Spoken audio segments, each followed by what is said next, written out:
Broadcasting Service.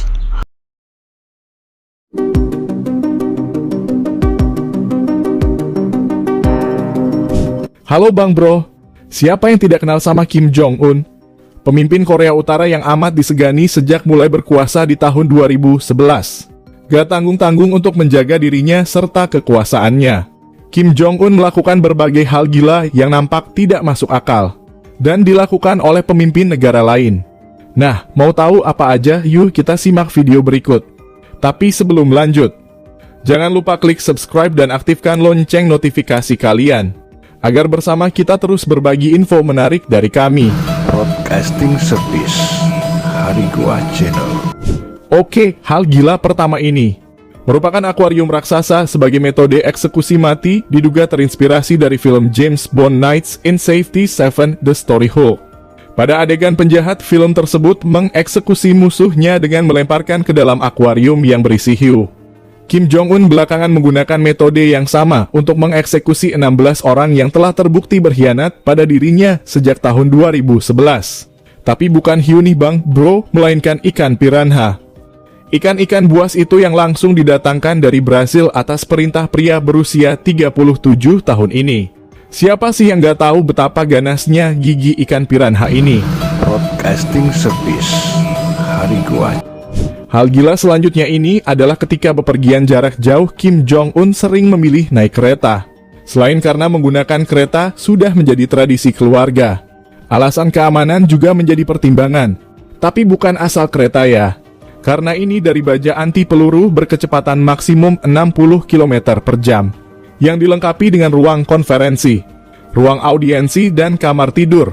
Koneksi telepon satelit dan televisi datar juga dipasang di kereta tersebut. Sehingga walaupun perjalanan dinasnya memakan waktu jauh lebih lama daripada naik pesawat, dia masih tetap bisa melakukan perintah. Selama fasilitas kereta lengkap, kenapa tidak? Nah, fasilitas lain yang gak kalah penting bagi Kim Jong-un untuk selalu tersedia kemanapun kakinya melangkah adalah tersedianya toilet pribadi. Pokoknya gak mau pakai toilet yang disediakan oleh tuan rumah. Dia harus pakai toilet sendiri. Tentu saja demi keselamatannya sendiri serta menjaga pencurian informasi terhadap dirinya. Tidak sampai di situ aja. Ketika Kim Jong-un dan Donald Trump mengadakan pertemuan di Vietnam, penjagaan ketat berlangsung, bahkan menggunakan mobil lapis baja dan tank yang berpatroli di sekitar hotel tersebut, tempat mereka menginap. Trump menginap JW Marriott, Kim Jong-un bermalam di Hotel Melia, dan Sofitel Legend Metropole Hanoi, tempat kedua pemimpin ini bertemu dan makan malam. Tiga-tiganya itu dijaga ketat. Sementara warga sekitar tidak tahu ada apa, mungkin mengira bakal ada perang ya. Penjagaan Kim Jong-un tidak segitu aja. Masih ada satu lagi, dan ini yang paling bikin penduduk dunia sampai geleng-geleng kepala, yaitu adanya iring-iringan manusia. Karena selalu merasa terancam, Kim Jong-un harus menyiapkan 12 orang pengawal bersetelan lengkap dan sepatu hitam yang mengelilingi dan berjalan di samping mobilnya.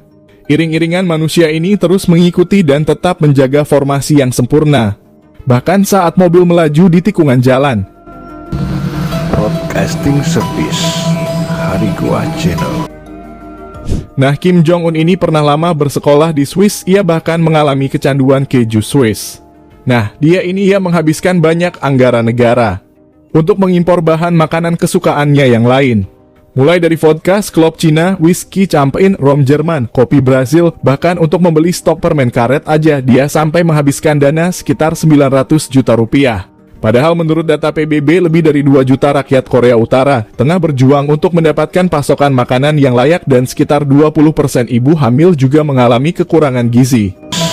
Harigua Channel. Nah, beberapa media juga pernah membeberkan jumlah harta orang nomor 1 di Korea Utara ini, yakni mencapai 74 triliun rupiah. Ia lantas membeli sebuah pulau pribadi yang tidak diketahui secara pasti tempatnya di bagian pesisir utara Korea Utara. Dan selain itu, ia juga membangun resort ski Masikryong yang berada di puncak Gunung Taehwa, yang diperkirakan menampung sekitar 5.000 wisatawan setiap harinya, yang diawasi secara ketat oleh tentara Korea Utara. Harigua Channel. Kim Jong-un ternyata juga memiliki kapal pesiar yang harganya itu mencapai 98 miliar rupiah, yang memiliki panjang sekitar 55 meter. meski melalui media yang nampak tidak pernah terlihat menggunakannya. Namun sejumlah citra satelit pada 2020 lalu memperlihatkan kapal mewah yang diduga dalam milik Kim Jong-un yang berpindah-pindah. Benar-benar misterius ya. Broadcasting Service Hari Gua Channel. Nah, selain kapal pesiar tadi, Kim Jong-un ternyata memiliki warisan hampir 1.000 pesawat dari berbagai tipe. Sebagian besar berasal dari era Soviet dan Tiongkok. Kesannya memang terlihat ketinggalan zaman kalau mau dibandingin sama pesawat sekarang yang udah makin canggih.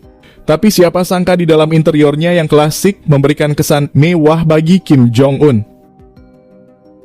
Tapi jarang dipakai juga karena yaitu tadi dia lebih suka naik kereta api. Yang terakhir nggak tanggung-tanggung. Kim Jong-un membeli sebanyak 211 rumah mewah yang tersebar di sebagian wilayah Korea Utara. Sehingga ia bisa bersembunyi di salah satunya untuk mengelabui orang yang mengingkarinya. Ya udah, kalau menurut kamu nih Bang Bro, hal yang paling gila yang dimiliki nama Kim Jong-un untuk melindungi dirinya, silahkan komentar di bawah. Kalau video ini bermanfaat bagi kamu, jangan lupa untuk like, share, dan subscribe. Karena berbagi itu menyenangkan.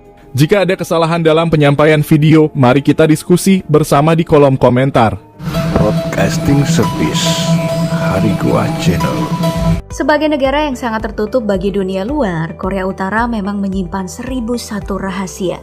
Namun, meskipun Korea Utara tidak terbuka-buka banget, ada nih beberapa cerita atau fakta yang terungkap tentang negara yang dipimpin Kim Jong-un tersebut.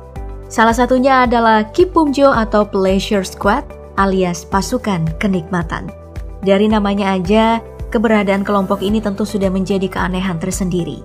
Nah, hari ini mari kita menelusuri pasukan ini dan segala faktanya dalam video berikut. Fakta Kipumjo, pasukan kenikmatan untuk petinggi Korea Utara. Broadcasting Service Hari Gua Oke, Channel. membicarakan tentang Kipumjo atau pasukan kenikmatan dari Korea Utara ini, pertama mari kita ke sosok Kim Il-sung. Bagi kamu yang asing dengan pria yang satu ini, Kim Il-sung adalah kakeknya Kim Jong-un. Ia adalah presiden Korea Utara yang pertama yang menjabat sejak tahun 1948 hingga hari kematiannya di 8 Juli 1994. Kim Il-sung dijuluki sebagai presiden abadi Korea Utara. Saking kuatnya pengaruh pria ini di Korea Utara, tanggal lahirnya yaitu 8 Juli menjadi hari libur nasional di negara tersebut. Nah, pada tahun 70-an saat kekuasaannya dalam masa keemasannya, Kim Il-sung ini memerintahkan pengawal dan juga para pegawai kenegaraannya demi sebuah misi. Misi besar ini adalah mencari wanita-wanita cantik di seluruh penjuru Korea Utara yang nantinya akan ditugaskan untuk menjadi penghibur bagi para petinggi Korea Utara dalam berbagai kesempatan. Nah, hiburan yang dimaksud pada waktu itu belum neko-neko amat ya, yaitu menyanyi dan menari. Mendengar misi ini memang gak ada yang aneh. Toh, di seluruh dunia sudah ada banyak perempuan yang jadi penghibur para petinggi negara, seperti artis pada umumnya. Hal aneh baru terdengar nih, saat kriteria perempuan yang dicari Kim Il-sung terungkap. Berdasarkan daftar yang didapatkan, perempuan yang dicari oleh pemimpin Korea Utara tersebut harus berusia sekitar 13 hingga 15 tahun. Yang tentu saja masih muda banget, dengan tingginya itu berkisar 165 cm. Gak boleh ada cacat secara fisik, seperti ada bekas luka atau jerawatan. Selain itu, perempuan-perempuan ini juga harus memiliki suara yang lembut dan feminim. Dan sakitnya lagi, syarat lain dari mereka yang masuk Kipumjo adalah perawan atau masih suci. Menurut mereka, kalau ceweknya perawan maka bisa mengalirkan energi positif. Walah. Nah, karena yang dicari adalah perempuan berusia 13 hingga 15 tahun, makanya ada beberapa sekolah yang memberi rekomendasi pada pemerintah jika memiliki siswa yang sesuai dengan spesifikasi yang diinginkan. Hal ini tentu saja membuat semuanya makin aneh, karena sekolah yang harusnya melindungi anak-anak di bawah umur malah ngasih rekomendasi. Selain itu, ada juga fakta kalau untuk meredam protes dari orang tua si anak, para suruhan Kim Il-sung akan memberi alasan kalau anak mereka ini bakal ditugaskan untuk misi rahasia kehormatan di Korea Utara. Padahal, faktanya hanya dijadikan wanita penghibur. Hari Gua Channel. Dalam setahun, biasanya proses pencarian ini akan menghasilkan sekitar 30 hingga 40 perempuan. Nah, mereka ini nantinya akan masuk dalam masa training selama 6 bulan. Berdasarkan pengakuan dari pria bernama Kenji Fujimoto, yang merupakan sushi chef bagi Korea Utara selama 10 tahun, pria ini pernah melihat seleksi sekaligus latihan ini dengan mata kepalanya sendiri. Pada keterangannya, seleksi aneh ini bahkan bisa melibatkan kontak fisik yang intim antara penyeleksi dan juga cewek-cewek yang dipilih tadi. Setelah itu, baru deh cewek-cewek ini kemudian bertemu langsung dengan Kim Il-sung untuk diwawancarai dan ditentukan di mana posisi mereka dalam pleasure squad tersebut yang terbagi atas 3. Mulai dari Gamujo yang bertugas untuk menyanyi dan menari, Hangbokjo yang bertugas untuk pijit-pijit, hingga Manjokjo yang bertugas untuk memuaskan nafsu para petinggi Korea Utara ini. Broadcasting Service Hari Gua Channel. Jika sudah lulus, maka semua cewek yang lulus ini akan diputus komunikasinya dengan keluarga dan ditempatkan pada villa, rumah, hingga resort mewah para petinggi Korea. Hal ini biasanya berlangsung selama 10 tahun lamanya, atau sampai para petinggi korut ini jadi bosan. Setelah keluar, biasanya ada yang dihadiahi dengan uang senilai 4.000 US dollar atau 56,6 juta rupiah, atau dinikahkan dengan keluarga petinggi militer Korea Utara. Dari imbalan yang kita dengar ini, tentu saja hal tersebut tidak sepadan dengan apa yang anak-anak perempuan ini alami. Makanya, ada banyak orang yang tergabung dalam Kim Bum-jo ini mencoba lari seperti sosok Mi Hyang pada 2010 kemarin yang kabur ke Korsel dan mengaku pernah menjadi bagian Kim Bum-jo selama 2 tahun saat usianya berumur 15 tahun. Berdasarkan pengakuan Mi Hyang, tugas dari Kim Bum-jo ini memang terbagi 3 seperti tadi, dan mengungkapkan kalau hiburan yang dilaksanakan sangat berbau kebarat-baratan, seperti lagu, tarian, bahkan teknik pijit dan enak-enak diambil dari barat. Hal ini tentu saja sangat kontras dengan propaganda pemimpin Korea Utara yang katanya gak suka dengan budaya barat karena bertentangan dengan kebudayaan mereka. Dengan fakta ini kita bisa bilang kalau petinggi Korea bukan gak suka hiburan barat, tapi cuman gengsi doang.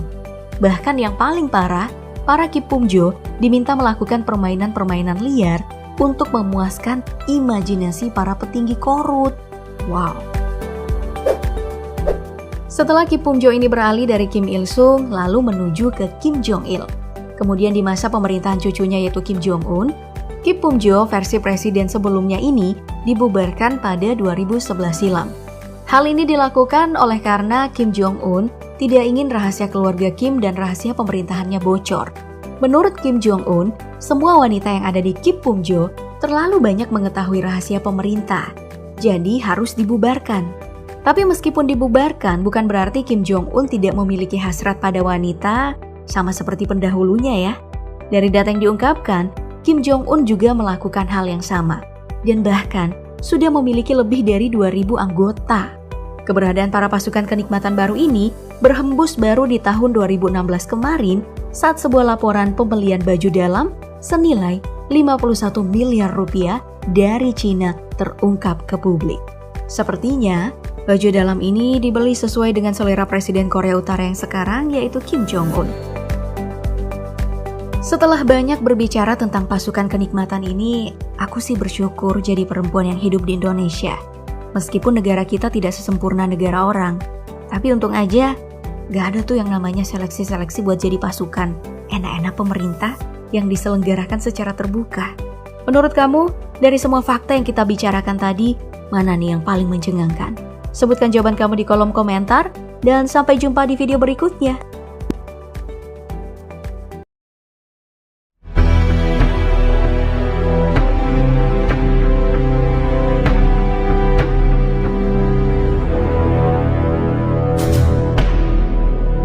Broadcasting Service Hari Gua Channel.